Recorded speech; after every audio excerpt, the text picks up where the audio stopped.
Ayun, panibagong araw na naman at maaga akong gumising at ito pala, naligo na pala ako. So ayan, hinahalikwat ko na ang aking mga gagamitin.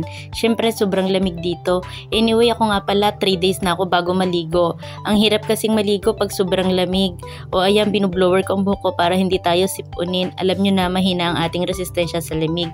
At ayun na nga, lumabas ako, nakita ko si Ilocana, nagluluto na siya ng masarap na pagkain. Anyway, alas 11 na pala, ibig sabihin magtatanghali na kasi nga ang aming trabaho ay patanghali na. So ganun lang ho ang aming trabaho dito. Ang labas na alas 8 ng gabi. So ayan, nasarap ng kanyang niluluto. Nilagyan niya nga ng pampalasa. Alam niyo ba ang niluluto niya? Ano nga hong tawag diyan? Antay ka muna. Ang hirap talaga pag matanda na, makakalimutan ka na. So ayan, butter shrimp pala. And anyway, syempre siya ay naligo muna. And ganun talaga ang buhay. Kapag may partner, ikaw ang tagahugas. Alam niyo, iritang-irita talaga ako pag ako naghuhugas. Ang dami kasing hugasin.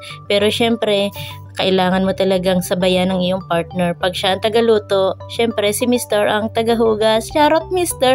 At yung minatira nga kasing dinding, pinainit ko na rin. So ayan, naluto na pala ang kanyang masarap na butter shrimp. Para ho mas masarap, nilagyan pala niya ng mayonnaise. Siguro sa akin niya yung natutunan. Ganun talaga ang buhay. Kailangan nating haluin para tayo ay mas masarapan. Char!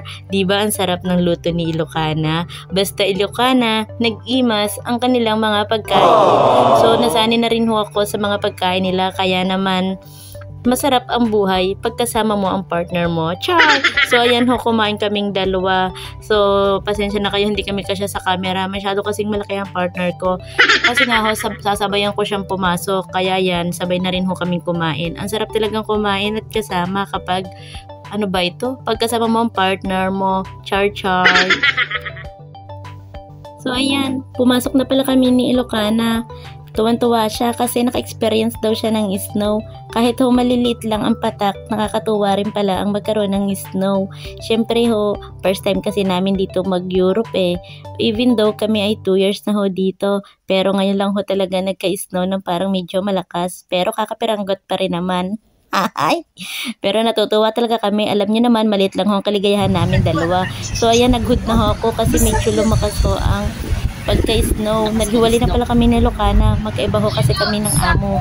Kaya ho ganon. So, nagkasabay lang pala kami sa tren. So ayan, naglalakad na ho ako papunta sa bahay ng aking amo. Malapit lang ho ito sa metro, mga 5 minutes walk. So ako ho ay magtatrabaho sa loob ng 2 oras. So ayan, malapit na tayo sa bahay ng amo. Yan hong nakikita niyong puti-puti, yan ho yung mga snow, parang asinlaang, ano ho. So ari ho, nakarating na rin tayo sa bahay ng amo. Yan hong nakikita ninyo, yan hong lahat ng damit na yan ay aking paplansyahin. May mga bedsheet din pala dyan. Lahat ho, walang hindi paplansyahin. Ganyan ho ang aking trabaho.